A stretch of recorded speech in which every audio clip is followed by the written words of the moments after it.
Hello everyone, welcome back to my channel. आज की video में हम छत्तीसगढ़ सामान्य ज्ञान के सेकेंड टेस्ट सीरीज करने जा रहे हैं, जिसमें हम छत्तीसगढ़ के जो इम्पोर्टेंट क्वेश्चन आपके शिक्षक भर्ती के सिलेबस में है वो देखने जा रहे हैं। तो आइए शुरू करते हैं अपना पहला सवाल कि अर्थव्यवस्था की बहुआयामी प्रकृति को सबसे बेहतर कौन बनाता है?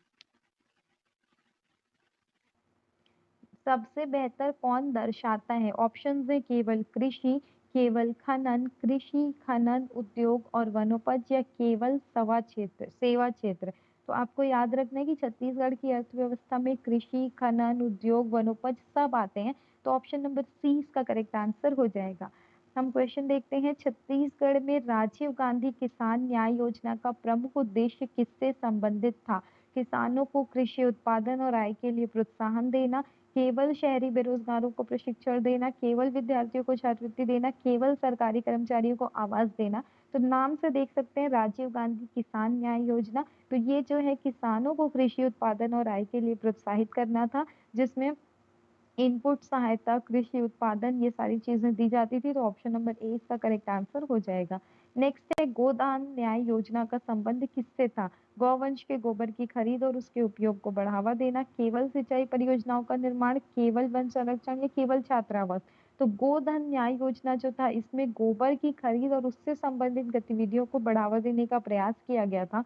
तो ऑप्शन नंबर ए जो होगा ये इसका करेक्ट आंसर हो जाएगा, जिसमें हम ग्रामीण अर्थव्यवस्था पशुपालन और जैविक संसाधनों के उपयोग से जोड़ा गया था।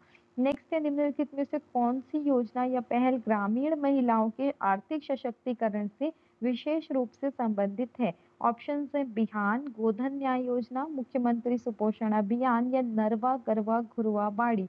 तो इसमें से जो ग्रामीण महिलाओं के सशक्तिकरण के लिए थी, उस योजना का नाम था बिहान। बिहार में क्या था, ग्रामीण महिलाओं के स्व सहायता समूह और आजीविका वाली गतिविधियां होती थी। SHG में एक नाम आता है जिसको सेल्फ हेल्प ग्रुप बोलते हैं, जिससे ग्रामीण महिलाओं की आर्थिक भागीदारी बढ़ाने पर जोर दिया गया था। नेक्स्ट है, निम्नलिखित में से कौन सा तत्व शामिल नहीं है? नरवा गुरवा भाड़ी में अवधारणा में कौन सा तत्व शामिल नहीं है? नरवा गरवा घुरवा या सड़क। तो नरवा जो है वो जल संरक्षण से, गरवा जो है वो पशुधन से, घुरवा जो है वो जैविक खाद और कंपोस्ट से संबंधित है, और सड़क जो है वो सड़क व्यवस्था से है। तो इसमें सड़क ना होकर के बाड़ी जो है, जो पोषण और घरेलू उद्यान से संबंधित है। नेक्स्ट है, मुख्यमंत्री सुपोषण अभियान का प्रमुख उद्देश्य किस समस्या से निपटना है? कुपोषण, बेरोजगारी, जल प्रदूषण या सड़क दुर्घटनाएं। तो मुख्यमंत्री सुपोषण अभियान जो है, जो महिलाओं और बच्चों में कुपोषण और एनीमिया जैसी संबंधित जो बीमारियां हैं, पोषण संबंधी बीमारियां, उसको कम करना है। तो ऑप्शन नंबर ए इसका करेक्ट आंसर है। मुख्यमंत्री सुपोषण अभियान कुपोषण से निपटने का इसका उद्देश्य है। नेक्स्ट क्वेश्चन है, छत्तीसगढ़ में पंडित रविशंकर शुक्ल सामान मुख्यतः किस क्षेत्र से संबंधित पुरस्कार की श्रेणी में आता है? पंडित रविशंकर शुक्ल सम्मान। ऑप्शन है सामाजिक, साहित्यिक, सांस्कृतिक, खेल, कृषि या विज्ञान। तो पंडित रविशंकर शुक्ल सम्मान जो है वो सामाजिक, साहित्यिक और सांस्कृतिक तीनों क्षेत्रों में दिया जाता है।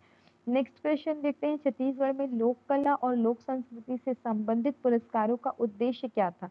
पारंपरिक कला और सांस्कृतिक योगदान को प्रोत्साहित करना, सरकारी अधिकारियों को पदोन्नति देना, औद्योगिक उत्पादन बढ़ाना या खेल प्रतियोगिताएं आयोजित करना। तो लोक कला और लोक संस्कृति से जो संबंधित पुरस्कार है, वो कला और संस्कृति को प्रोत्साहित करने के लिए बनाए गए थे। नेक्स्ट क्वेश्चन है, अगर किसी पुरस्कार का उद्देश्य छत्तीसगढ़ की लोक कला और संस्कृति के संरक्षण को प्रोत्साहित करना है, तो किस क्षेत्र के कलाकार इसके लिए सबसे ज्यादा उपयोग होंगे? पंथी और राउत नाचा, क्रिकेट, तैराकी या कंप्यूटर प्रोग्रामिंग। तो जब लोक कला लेना है तो हम उसमें पंथी और राउत नाचा को लेंगे। नेक्स्ट है, छत्तीसगढ़ की सांस्कृतिक पहचान से अधिक संबंधित कौन है? पंथी नृत्य, कथकली, बिहू या गरबा। तो कथकली, बिहू और गरबा तो छत्तीसगढ़ की है नहीं। कौन है छत्तीसगढ़ का? पंथी नृत्य है। तो ऑप्शन नंबर ए इसका करेक्ट आंसर हो जाएगा।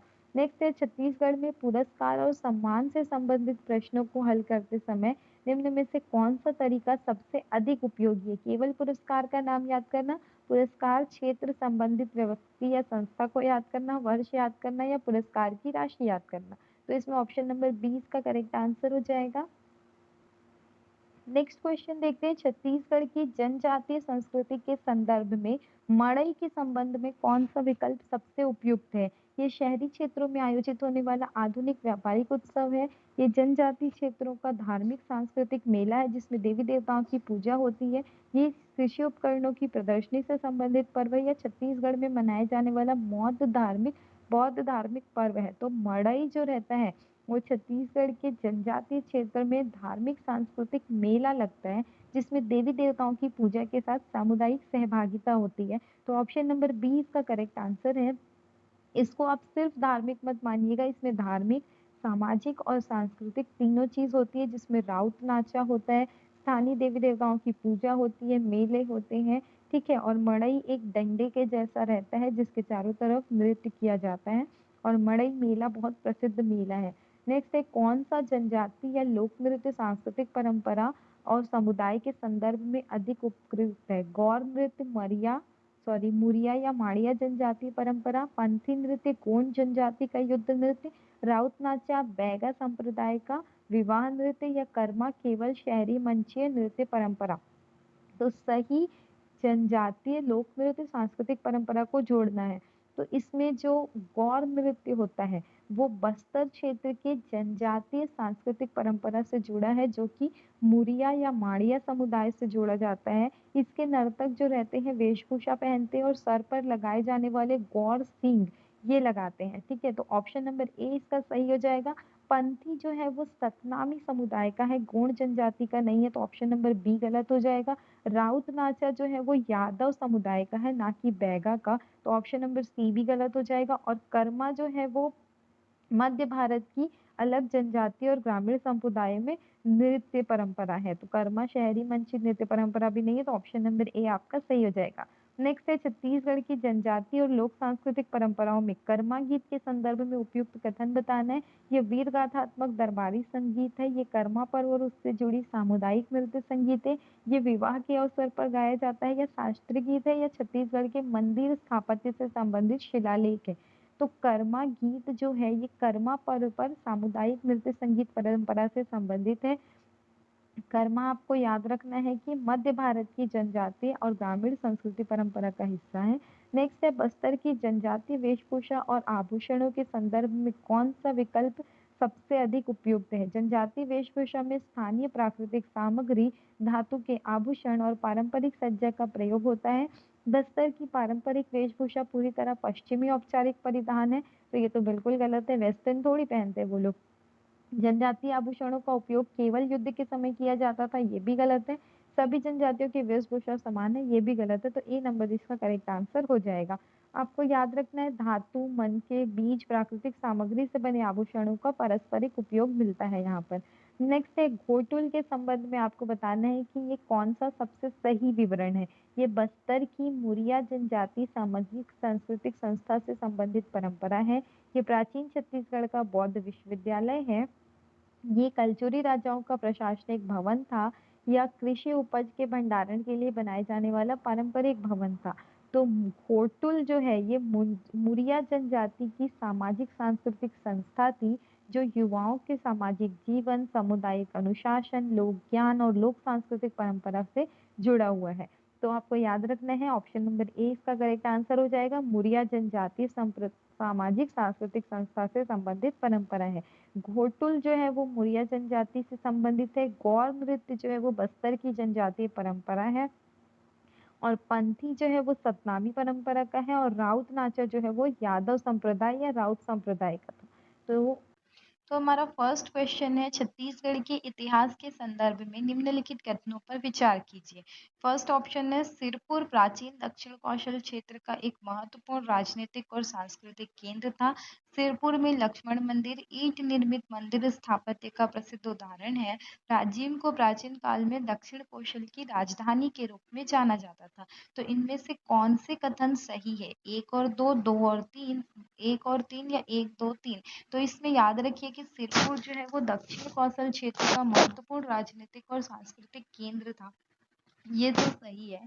और दूसरा क्या दिया है, लक्ष्मण मंदिर सिरपुर में है, तो ये भी सही है। तो पहला और दूसरा तो सही है। तीसरा जो है, राजिम में प्राचीन काल में दक्षिण कौशल की राजधानी के रूप में जाना जाता था, ये गलत है। ठीक है, तो राजिम जो है वो धार्मिक सांस्कृतिक दृष्टि से महत्वपूर्ण है, पर ये राजधानी नहीं था। तो ऑप्शन नंबर आपका कौन सा सही हो जाएगा, ए नंबर, जिसमें एक और दो दोनों सही है।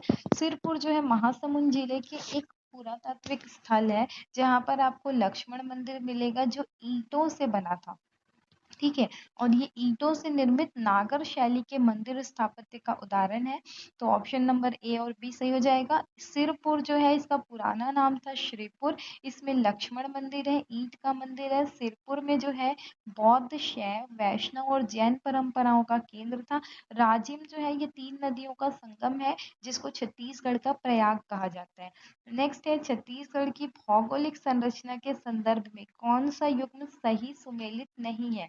मैकाल श्रेणी, कबीरधाम क्षेत्र, बस्तर पठार, दक्षिणी छत्तीसगढ़, महानदी बेसिन छत्तीसगढ़ का मध्यवर्ती मैदान, या अबुझमाड़ उत्तरी छत्तीसगढ़ का मैदानी क्षेत्र। तो इसमें आप अगर बिना पढ़े भी अगर आप लगाना चाहेंगे, तो आपको पता होगा कि अबुझमाड़ जो है आपका बस्तर क्षेत्र में है, और बस्तर क्षेत्र जो है वो वन आच्छादित क्षेत्र है, जो कि छत्तीसगढ़ का मैदानी क्षेत्र नहीं है, पहाड़ी क्षेत्र है। ठीक है, तो ऑप्शन नंबर डी जो है वो गलत है। अबुझमाड़ जो है वो बस्तर का क्षेत्र है और उत्तरी नहीं होकर के दक्षिणी क्षेत्र है, तो ऑप्शन नंबर डी यहाँ पे गलत हो जाएगा। तो तीन सही आंसर्स भी आपको मिलते हैं कि मैकाल श्रेणी जो है ये कबीरधाम क्षेत्र में आती है। बस्तर पठार जो है वो दक्षिणी छत्तीसगढ़ का भाग है, और महानदी नदी बेसिन छत्तीसगढ़ का मध्यवर्ती मैदान है। अबुझमाड़ जो है नारायणपुर और इसी बस्तर के आसपास के क्षेत्र में है, जहाँ दुर्गम पहाड़ी और वन क्षेत्र है, जिसको आप दक्षिणी क्षेत्र बोलेंगे और पहाड़ी क्षेत्र बोलेंगे। छत्तीसगढ़ की जो भौगोलिक संरचना है वो तीन भागों में है, उत्तरी पहाड़ी क्षेत्र, मध्यवर्ती मैदान और दक्षिणी बस्तर का पठार। महानदी का उद्गम जो है वो सिहावा पर्वत से है, जो धमतरी से है। बस्तर क्षेत्र पठारी और वनाच्छादित भूभाग है। मैकाल श्रेणी जो है वो सतपुड़ा से संबंधित है। अबुझमाड़ जो है दुर्गम वन पहाड़ी क्षेत्र है, और छत्तीसगढ़ का जो मध्यवर्ती मैदान है वहाँ कृषि अच्छी होती है।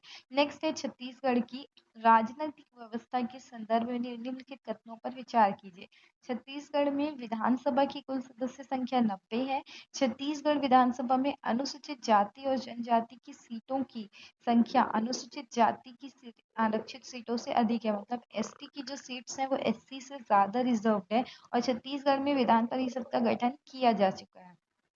तो आपको याद रखना है कि छत्तीसगढ़ की विधानसभा में 90 सदस्य है, ये तो सही है। और दूसरा जो है कि एसटी जो है वो एससी से ज्यादा रिजर्व सीट्स विधानसभा में है, तो ये भी सही है।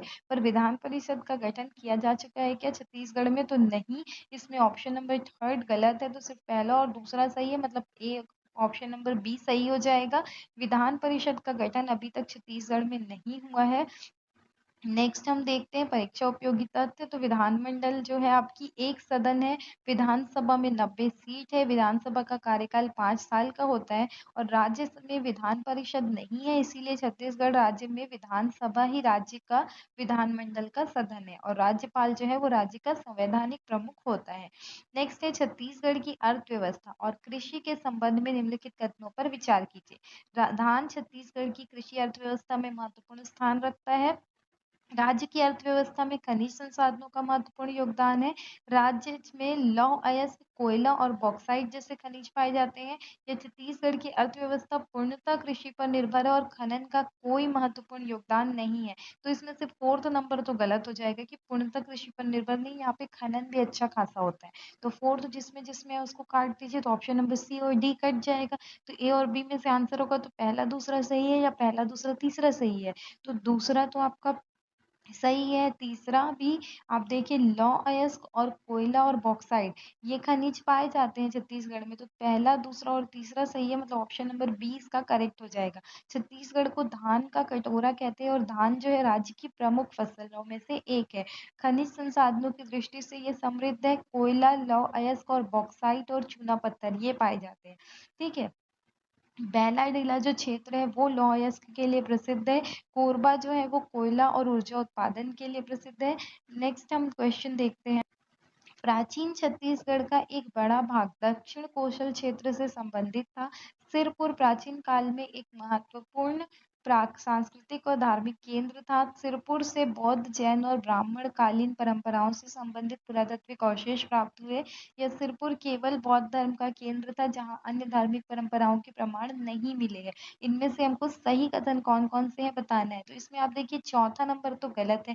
सिर्फ बौद्ध धर्म नहीं थे, वहाँ जैन, शैव, वैष्णव, ब्राह्मण सबके प्रमाण मिले हैं। तो ऑप्शन नंबर 4 गलत हो जाएगा। तो 4 जिसमें जिसमें है उसको काट दीजिए, तो सी और डी गलत हो जाएगा।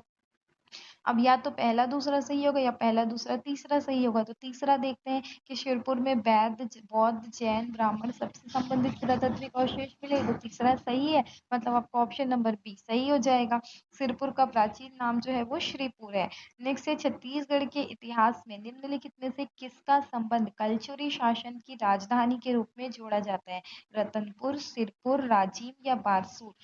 तो छत्तीसगढ़ के इतिहास में जिसका संबंध कलचुरी शासन की राजधानी में जोड़ा जाता है, वो जगह है रतनपुर। रतनपुर में आपको महामाया मंदिर मिलेगा, जो यहाँ का प्रसिद्ध मंदिर है। इसमें छत्तीसगढ़ में क्या हुआ था, कलचुरी शासन का प्रमुख केंद्र था और इन्होंने छत्तीसगढ़ के रतनपुर को अपनी राजधानी बनाई थी। सिरपुर जो है वो दक्षिण कौशल का क्षेत्र है, जहाँ लक्ष्मण मंदिर है, पुराना नाम श्रीपुर है। और बारसूर जो है वो बस्तर का ऐतिहासिक स्थल है। नेक्स्ट है छत्तीसगढ़ के स्वतंत्रता आंदोलन के संदर्भ में कंडेल नहर सत्याग्रह किस क्षेत्र से संबंधित था?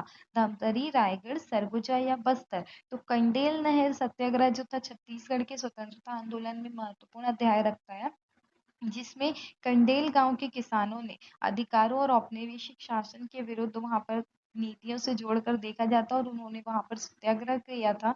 तो ये धमतरी क्षेत्र का राष्ट्रीय आंदोलन था। इसके प्रवर्तक थे आपके पंडित सुंदरलाल शर्मा। तो ऑप्शन नंबर ए इसका करेक्ट आंसर हो जाएगा। कंडेल नगर सत्याग्रह जो है वो धमतरी क्षेत्र से जुड़ा है। पंडित सुंदरलाल शर्मा को छत्तीसगढ़ का गांधी भी कहा जाता है।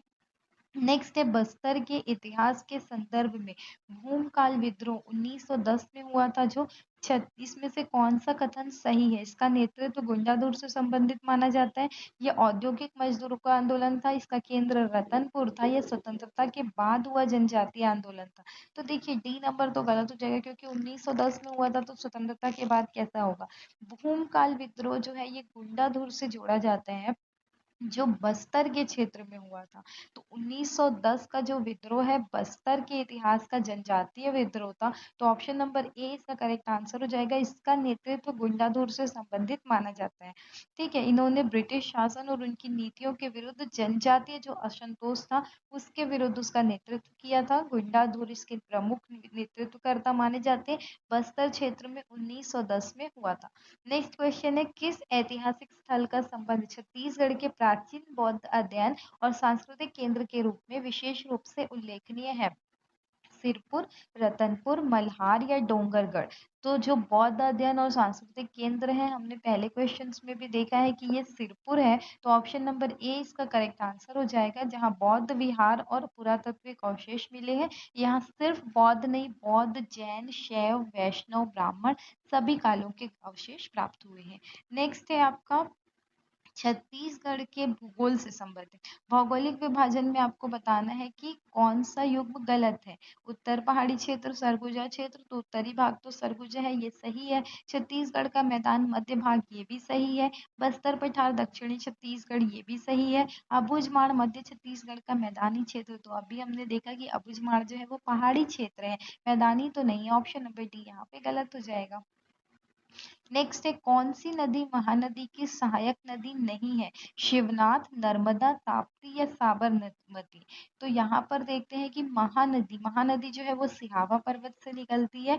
महानदी की जो सहायक नदी, अच्छा है पूछा है ना, तो सहायक नदी कौन सी है? तो वो है शिवनाथ नदी। शिवनाथ नदी हमको याद रखना है छत्तीसगढ़ के अंदर बहने वाली सबसे लंबी नदी है महानदी, सॉरी शिवनाथ नदी। महानदी लंबी नदी है, पर महानदी से ज़्यादा महानदी जो है आपके उधर एमपी साइड में बहती है। तो छत्तीसगढ़ में जो सब उसका नाम है महान शिवनाथ नदी। शिवनाथ नदी महत्वपूर्ण सहायक नदी है। छत्तीसगढ़ के नदी तंत्र में महानदी और उसकी सहायक नदियों का विशेष महत्व है। शिवनाथ नदी जो है वो महानदी की प्रमुख सहायक नदी है। हसदेव नदी भी जो महानदी तंत्र की महत्वपूर्ण नदी है, और इंद्रावती जो है वो गोदावरी नदी से संबंधित है। नेक्स्ट क्वेश्चन, इंद्रावती नदी पर चित्रकूट जलप्रपात जो बस्तर क्षेत्र में है। नेक्स्ट है, छत्तीसगढ़ के खनिज संसाधनों के संदर्भ में कौन सा युग्म सही है? बेलाडीला लौह अयस्क, कोरबा हीरा, चिरमिरी बॉक्साइट और मैनपाट कोयला। तो यहाँ हमको देखना है कि कोरबा चिरमिरी में तो आपका कोयला निकलता है, तो ये दोनों तो गलत हो जाएंगे, पर बेलाडीला जो लौह अयस्क है वो सही है। ये छत्तीसगढ़ में बेलाडीला क्षेत्र में उच्च गुणवत्ता वाले लौह अयस्क निकलते हैं। तो ऑप्शन नंबर ए इसका करेक्ट आंसर हो जाएगा। नेक्स्ट है, छत्तीसगढ़ के जलप्रपात के संदर्भ में हमको सही युग्म देखना है। चित्रकूट इंद्रावती नदी, तीरथगढ़ महानदी, अमृतधारा शिवनाथ नदी या चित्रकूट हसदेव नदी। तो अभी मैंने आपको बताया था कि इंद्रावती नदी पर चित्रकूट जलप्रपात बनता है, तो ऑप्शन नंबर ए जो है वो सही हो जाएगा। इसको छत्तीसगढ़ के प्रसिद्ध जलप्रपातों में गिना जाता है। तीरथगढ़ जो रहता है ये भी बस्तर का जलप्रपात है, लेकिन ये कांगेर क्षेत्र की जलधारा से संबंधित है, महानदी से नहीं है। नेक्स्ट है, छत्तीसगढ़ के भूगोल के संदर्भ में मैन पार्ट को सामान्यतः किस किस नाम से जाना जाता है? छत्तीसगढ़ का शिमला, कश्मीर, मसूरी या नैनीताल। तो मैन पार्ट क्षेत्र को छत्तीसगढ़ का कश्मीर कहा जाता है, तो ऑप्शन नंबर बी इसका करेक्ट आंसर हो जाएगा। नेक्स्ट क्वेश्चन देखते हैं, छत्तीसगढ़ के विधानमंडल के संबंध में आपको बताना है। छत्तीसगढ़ में एक सदनी विधानमंडल है, कुल 90 सदस्य है। राज्य में विधान परिषद भी अस्तित्व में है। तो ये मैंने अभी अभी किया था कि इसमें विधान परिषद नहीं है, एक सदन विधानमंडल है और 90 सदस्य है। ये दोनों सही है, तीसरा गलत है, तो पहला दूसरा सही है, मतलब ऑप्शन नंबर बी आपका सही हो जाएगा। नेक्स्ट है, छत्तीसगढ़ में पंचायती राज व्यवस्था के संबंध में कौन सा त्रिस्तरीय संरचना का सही क्रम है? ग्राम पंचायत, जनपद पंचायत, जिला पंचायत, ग्राम पंचायत, जिला पंचायत, जनपद पंचायत, और बाकी तो ऐसा दिया है। तो सबसे पहले ग्राम पंचायत आता है जो ग्राम स्तर पर होता है, फिर उसके बाद विकास खंड स्तर पर जनपद पंचायत होता है और जिला स्तर पर जिला पंचायत होता है। ये ग्रामीण स्थानीय शासन की त्रिस्तरीय व्यवस्था है, तो ऑप्शन नंबर ए इसका करेक्ट आंसर हो जाएगा।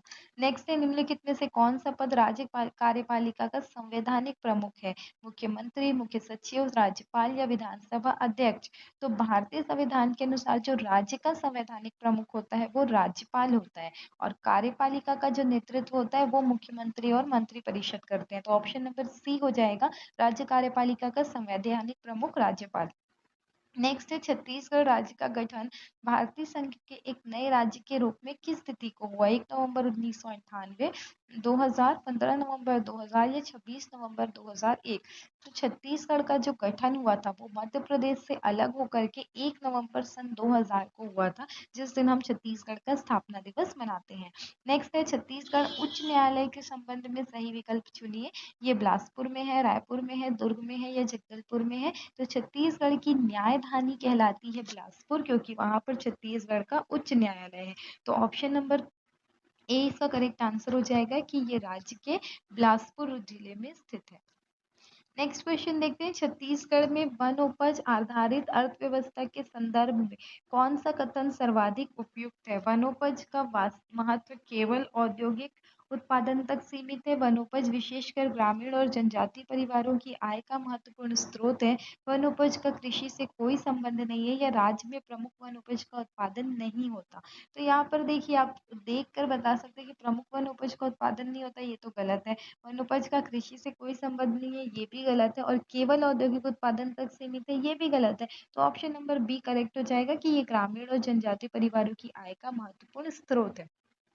छत्तीसगढ़ का जो वन क्षेत्र है वो लघु वन उपज ग्रामीण और विशेषकर जनजातीय अर्थव्यवस्था में महत्वपूर्ण भूमिका निभाती है, जिसमें हम तेंदुपत्ता, महुआ, इमली, साल, बीज, ये सब चीजों को देखते हैं। हर्रा, ये एक चीज आती है। नेक्स्ट है, छत्तीसगढ़ के औद्योगिक विकास के संदर्भ में आपको बताना है कि कौन सा कारक सबसे अधिक महत्वपूर्ण है? समुद्री बंदरगाहों की उपलब्धता। छत्तीसगढ़ में क्या समुद्र है ही नहीं, तो ये गलत हो जाएगा।